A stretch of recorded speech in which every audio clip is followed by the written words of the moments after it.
Hi everyone! Welcome tayo ulit sa aking YouTube channel. Welcome back mga kalingap, mga ka-Mike Chris, Team Biik o Team Senior Biik ba? No? Mga team ng Krista, Team International Krista at saka Team Michael Krista International at lahat po ng mga kalingap natin dyan na laging nanonood sa love team ni Boss Kalingap Rab, no? Ako ay magbibigay lang sa aking reaksyon nitong 2 days ago na sorry po, na vlog ni Kalingap Rab dito sa Mike Chris. Mike Chris ba o Mike Chris? Hindi natin alam, no? Yung iba nagsasabi Mike Chris, yung iba Mike Chris. No, utusin naman talagang Mike Chris o Mike Chris, whatever, basta yung magkatugma din ang pangalan. So, magbibigay tayo ng ating opinion, no, ng ating reaction din dito sa nakalipas 2 araw. Sorry na po, na-late yung inyong lingkod sa pag-reaction. So, well, bago tayong mag-on the go sa ating reaction video, opinion, no? At masasabi ng ibang nag-o-opinion, ay ako'y nagbabaka sakali kung hindi pa kayo nakasubscribe sa aking munting bahay. Baka pwede pong pakipindot ng subscribe button dyan at ng notification bell para updated tayo lahat sa aking reaction ng video, sa ka-business at sa kalingap po. Na mga kalingap, nag-reaction din po ako dyan sa ka-business, no? At wag po natin kalimutang suportahan ng kalingap. Ang ama ng kalingap po ay si Kuya Bal Santos Matubang, no? Ang ina ng kalingap po walang iba kundi si Ate Edna Vlog, at ang ating boss ng mga na direktor ng lab team na napakagaling, ang scouter number 1 ay si Boss Kalingap Rab, at ang kanyang may bahay na magandang si Jack Tapia Matubang po. So, at ang lahat po ng mga reaktor ng kalingap at supportahan po natin yung mga team po. Team Kalingap, nandyan ang K-Boys, yung mga scouter at yung mga reactionist ng mga ng Kalingap po, no? So, well, wag po natin kalimutan yan, suportahan natin, ano, kasi sila ang nagbibigay ng aliw.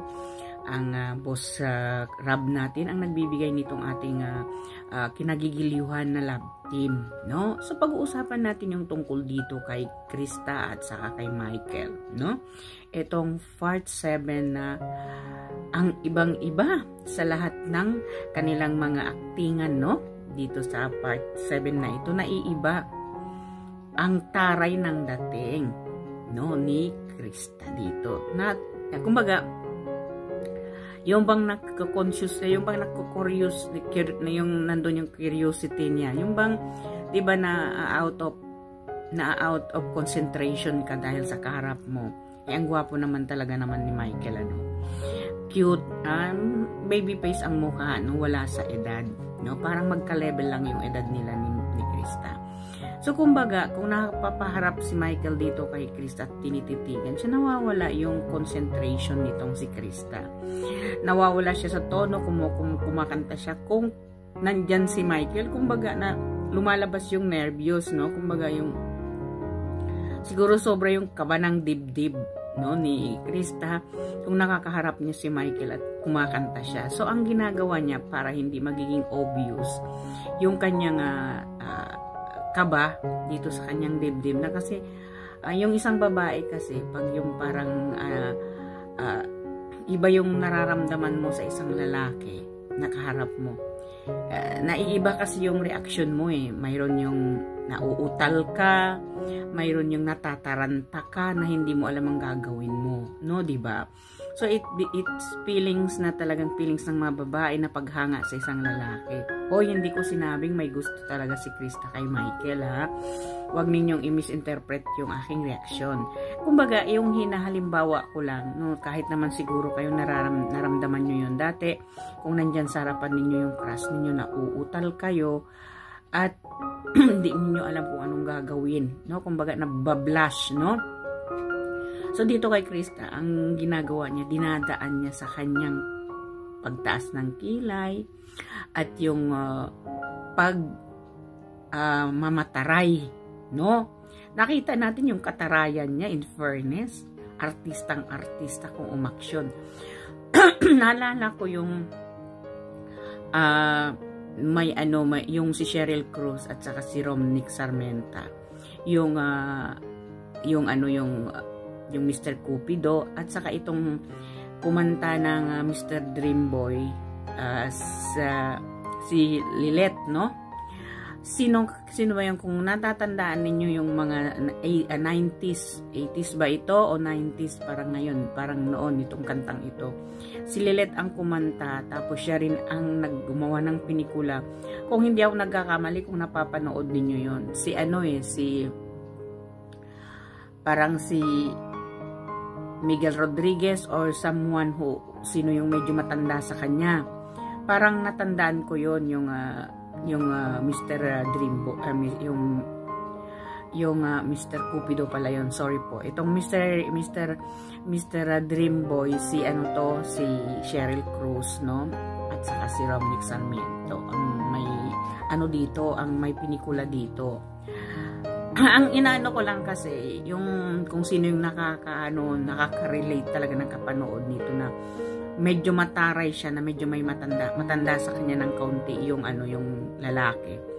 Sabi pa na nga ni kung hindi ko nakakalimutan, no, yung si Bina Morales at saka si Robin Padilla, yung ang kuya kong hudlum, na hindi naman talaga sila magkuya doon eh. Kumbaga naiinis siya doon sa nililigawan at pumupunta doon sa bahay nila, yung may gusto kay Robin, kasi may gusto nga siya, teenage pa siya syempre may edad na si yung ang inahambing natin, no? Kaya yung pagkataray ni Krista dito, no, kumbaga para hindi lang obvious na nangangat na siya, yung nauutal siya dahil na kung kaharap niya si Michael, no. Kung si Michael naman ng makatitig ay yung bang pinapakita niya yung cute smile niya, sino ba naman hindi mauutal doon, no? Yung nakasmile sa harapan mo, yung lalaking gwapo na hindi mo ine-expect. So parang ganun yung nararamdaman ni Krista. Nauutal siya, hindi niya alam ang gagawin. Ang ginawa niya ay tinatarayan niya at sinusungitan niya itong si Michael, para hindi siya alata doon na siya'y nauutal, no? Kung ba nawawala talaga siya ng concentration dito sa pag-acting niya dito kay Michael. Ang ginagawa niya ay tinatarayan at sinusungitan niya na wala namang kadahilanan, di ba? Kaya parang okrayan ang part 7 na ito, okrayan ng Michael at Krista, no? Ang galing ni Krista mang okray. Alam niyo yung unang pasok pa lang nila, yung sabi niya, nagpapa-baby ka, ang tanda-tanda mo na. Okray number 1 ni Krista doon kay Michael. Hindi nakasagot si Michael, tiklop ang bibig ni Michael doon, okray niya number 1 yun. At yung okray niya number 2 kay Michael, yung kumanta siya ng Mr. Dreamboy. Hindi, yung may isa siyang kinanta doon, yung Kahit Bata Pa Ako. Yun po, yung pinikula ni Lilet at saka ni Miguel Rodriguez, kasi mas matanda si Miguel Rodriguez kaysa kay Lilet, no? Yan yung Kahit Bata Pa Ako, no? So, ang isang okray niya doon ang pangalawang okray niya doon kay Michael, yung sinabi niyang hindi mo natatandaan kumbaga ka-level mo ito, di ba, mo yan ang untong sinabi ni Krista, ka-level mo yung hindi mo natatandaan yung kantang Kahit Bata Pa Ako, kapanahunan mo ito. Pangalawang okray ni Krista dito kay Michael yon, no? Kumbaga ang galing ni Krista para mabura yung kilig niya, mabura yung pag-uutal niya doon kung kaharap niya si Michael, dinadaan niya sa ganon, no? Ang galing naman talaga ni Krista gumawa ng pamamaraan para hindi obvious sa kanya na siya'y nauutal kung kaharap niya si Michael, no? At wala talagang magawa si Michael, di ba? Ang natanging nang nasasagot ni Michael ay wala sa edad, walang tanungan sa edad, walang kung ano-ano, kumbaga, no? Kasi magtandem nga sila, walang opo, walang kuya, no? Walang kuya-kuya, walang opo-opo, magka-level lang tayo. Yun ang pinaglalaban ni Michael dito sa part 7 na ito, no? Kayo mga kalingap, no? Sa bagay, no? Kanya-kanya po tayo ng mga reaction o opinion dito sa Michael and Krista. Bangamat hindi naman po sa kalayuan talaga yung edad, no? Kasi kung halimbawa sabi nila nasa 33 na daw si Michael, ayon kay Michael 27 pa lang siya. So whatever is it, no? Marami naman nangyayari tungkol sa edad. Kumbaga, age doesn't matter. Mayroon naman talagang nangyayari kahit nga yung babae 25 years old mapapangasawa ng 65 o 45 years old ang lalaki. Wala yung sa edad as long as nagkakamabutihan o nagrerespetuhan ng kanilang edad, no? So marami tayong nakikita, no? Yung mga ganyan, no, na nagkakatuluyan na age doesn't matter, no? Nagmamahalan, no? Wala sa edad yon, no? Ang pag-ibig, wala sa edad yon. Walang pinipiling edad. Hindi naman natin sinasabing itong si Chris at Michael mag-boyfriend at girlfriend na to. Walang ligawan dito. Take note kayo mga my Chris, ha? Wala pong ligawan dito. Tandem lang ito. Musical tandem ng Krista at Michael ang mayroon dito, no? Walang love team, walang ligawan. So, it's depend na sa kanilang dalawa o kay Krista na hindi niya mapigilan yung paghanga kay Michael. Siguro mayroon paghanga bilang isang kuya, hinahangaan niya si Michael, nagugwapuhan siya kay Michael bilang isang kuya, no? So, kung mayroon pa man mas malalim doon, nasa sa kanila na yun. Kumbaga, hindi natin hawak yun at hindi natin malilimitahan ang nararamdaman natin bawat isa sa atin. So, yun na nga, no? Ay, bumawi din itong si Michael ng kanta. Pagbawi niya rin ng kanta na yun, talo pa rin siya. Kasi, binawian din siya ni Krista ng kanta ng Mr. Dreamboy. At naging Mr. Mikoy ko na. Diba? Ang galing ni Krista talaga, no? Hindi magpapatalo. So, 100% millions of tao nakilig dito. Kasi ang daming nanood, no? Ang daming ang daming, for 2 days pa lang, trending na umabot na siya ng mahigit 500,000 ang nag-views. So, ibig sabihin, very trending talaga siya. Gustong-gusto talaga siya ng mga tao dahil sa pamamagitan ng kanilang aktingan dalawa, no? Na yung bang nakikita natin yung pag-okray ni Krista kay Michael, hindi makakasagot si Michael sa okray, pangungokray ni Krista kay Michael. So, yung bang, di ba mayroon yung talagang okrayan na ito, mayroon kasi taong na nangongokray na hindi ka talaga makakasagot. Pero yung pangongokray nitong si Krista, hindi naman yung panghuhusga. Yung okray niya para pang good vibes, no? Yung si Krista, ino-okray niya si Michael pero pang good vibes, no? Kasi halatang-halata kasi, no, pati si Kalinga Prab, naririnig natin yung boses ni Kalinga Prab tumawa. Kumbaga, kinikilig si Kalinga Prab, no? Kumbaga, hindi mapipigilan ni Kalinga Prab yung kilig niya dito. Kung dalawa silang nagsasagutan, sumasagot si Michael, sinasagot niya si Krista, tapos bumabangay si Krista doon sa sinasabi ni Michael, no? Kaya, masayang panoorin, parang 80s or 90s ang dating ng kanilang tandem, no?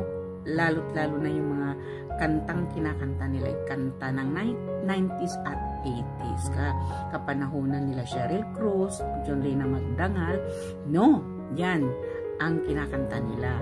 Tutsi Guevara, alam natin yan, Tutsi Guevara, Sheryl Cruz, magkakaano yan sila, kapanahunan, no? So, well, dito yung maganda kasi ang tandem ay kumbaga nagiging kasanayan na natin panoorin kahit tandem lang to. No, alam naman natin hindi ito love team, tandem lang. As we said, no, paulit-ulit natin sasabihin, tandem nilang dalawa sa musical, no? So, dito nakikita natin, no? Ang ganda ni Krista. Lumevel up ka, baby girl, ha? Pati yung kilay mo, binawasan mo. Pero pero no, sa mga babae kasi, ang nakakaganda kasi sa atin yung kilay, no? May mga babae kasi talaga walang kilay, tulad ko walang kilay ako. No, tinatanggalan ko pa, tapos nilalagyan na lang ng uling. Charot lang. Totoo yun, di ba? Pero pag maganda kasi yung kilay ng isang babae, yung kasi ang nakaka-attract sa isang babae, yung kilay. Kahit hindi ka gaano kagandahan, pero pag maganda yung kilay mo, na-attract kasi yung tao, sasabihin nila, wow, ang ganda ng kilay niya, no? Nagdadala na yun ng buong katauhan ng isang babae. Tulad nitong si Krista, ang ganda ng mukha. Ang kilay, mata, at ilong, no? Kumbaga, perfect. Maging perfect combination siya doon sa mukha niya, yung kanyang aura, no? Ang ganda niya dito sa part 7 na ito, in fairness, no? Kaya ko po yun nasabi, talagang ibang-iba yung mukha ni Krista dito sa part 7 na ito, no? Kumbaga, dito natin makikita talaga yung kagandahan ni Krista sa part 7, no? Well, mga kalingap, no? Mga ka-team Biig at team Krista dyan, no? Alam kong lahat tayo na wiwili, lahat tayo na nagugustuhan natin itong tambalang Michael at Krista. So, yung mga po nagne-negatives na comment, nagne-negatives na thoughts, thinking, iwasan na po natin yan kasi ilagay po natin sa isip natin yan. Tandem pa lang to. Tandem lang ito, hindi ito love team. Kumbaga, nasa limitasyon, no? Yung kanilang pagtatambalan kasi nga dahil si Krista ay napaka-teenager pa niya. She's only 15, no? Wala pa siya sa 18 years old o 19, kaya limitado siya, no? Ang pagtatandem nila, no? Although alam natin, nakikita natin touchy dito si Michael, no? Nakita natin hinahawakan yung parang inaano niya yung buhok ni sa mukha ni Krista, inaano niya yung chin ni Krista dahil nga doon sa kanta na kinakanta ni Krista, at hinahawakan niya yung kamay dahil nga doon nadadala sila doon sa kantahan kung ano yung ibig sabihin, kasi binibigyan nila ng meaning yung kanta para ma-entertain tayong mga nanonood, kasi mayroon namang kumakanta parang lang poste kumakanta, walang ka feel hindi mo ma-feel kung ano yung kinanta. Pero dito sa kanilang dalawa, lalo na si Krista, with feelings, with emotion, with pose kasi, mayroon kasing alam si Krista kung kumanta siya na para mahatak niya yung mga tao at madala rin niya yung damdamin ni Michael sa kanyang kanta. So parang naiisip natin para lang tayo nanonood ng pinikulang 80s or 90s dito sa tandem ni Michael at Krista, no? At ang nakakagiliw pa kasi dito, yung pagkataray at masungit ni Krista, yun ang nagdala sa part 7 na ito. Yung pagsusungit niya kay Michael, yung pagtataray niya kay Michael, doon tayo nadadala kasi yung pagtataray niya, no, saka yung pagsusungit niya, dala yung yung good vibes doon, no? Kasi yung mga pick-up line ng mga sinasabi ni Krista, hindi makakasagot si Michael, ano? Saan na yung artistahin nating Michael, natutulala at kumbaga natatameme itong si Michael kung nagsasalita si Krista. Kung binabanatan siya ni Krista, natatameme si Michael, hindi niya alam ang gagawin niya, hindi niya alam kung ano yung sasabihin niya. Lalong-lalo na itong sinabi ni Krista na ito ay isang prank lamang sa kanya, na naghayag si Krista ng kanyang damdamin kay Michael. Kumbaga hindi alam ni Michael, akala niya totoong-totoo na yung prank ni Krista sa kanya, no? Na naghayag, kumbaga na-inlove na si Krista sa kanya. Parang naiba yung mukha ni Michael dito, akala niya totoo, no? Kasi parang nag-blush siya na iba, na hindi niya siguro sukat akalain masasabi ni Krista yun sa kanya. Pero in the end, nagsabi si Krista na it's a prank only. So, nawala. Nakita natin yung parang lumupay pa yung mukha ni ni Michael kasi nga it's a prank, di ba? Ang galing ni Krista magpasakay kay Michael pero prank lang pala yun kasi hindi nga yung pwede yung mga nararamdaman ni Krista kasi although alam natin may mga ganyang edad na mai-inlove talaga, hindi natin maiiwasan yun. Pero as long as mapipigilan ni Krista, pigilan niya, no? Kasi she's only 15, no? Para walang, syempre alam na natin yung mga tao, bla bla bla bla bla. Ngayon nga marami nang binabato kay Michael na kung ano-ano, no? Pero i-good vibes lang natin yun, no? Kung ano man yun, nandito tayo sa positive vibes ng Krista at Michael, no? Huwag tayo ma-stress doon. Dito tayo masaya napapanood natin ang tandem nilang dalawa, no? Masaya, may kilig ang tandem nilang dalawa, no? Parang nakakabata ng isip, parang bumabalik ako sa 16 years old pag ako'y nanonood, 'di ba? Yung bang nililigawan ka na pakipot-kipot ka. 'Di ba? Nangyari yan sa inyo, hindi lang sa akin yan. Dito natin nararamdaman yung pagkabata dito sa tandem na to. Kahit anong edad mo, bumabata yung isip mo, bumabata yung aura mo, bumabata yung feelings mo. Kasi nga, dito sa tandem ni Krista at saka ni Michael, ay kumbaga, feelings ko parang akong nanonood ako, paulit-ulit kong pinapanood. Feelings ko parang bumalik ako ng pagka 16 years old o 17 years old, yung umigat-igat ba sabi nila, may mga crushes na or something, di ba? Kung mapapanood ninyo, hindi lang naman siguro ako pahit kayo, no? Na nararamdaman natin yung bumabata tayo. Feelings natin ay nasa 20s o nasa 15 pa lang tayo kung napapanood natin ang tandem ni Michael at ni Krista, no? Yung bang nagpapabata ng feelings ang Michael at Krista. Yung feelings mong bumata ka, yung feelings mong wala ka sa stress, yung feelings mo katulad ng dati na may nagmamahal sa iyo, ano? Feelings mo na yun, may tulad ni Krista, tulad ni Michael na mayroong ganyan. Ganon ang feelings natin, no? Wag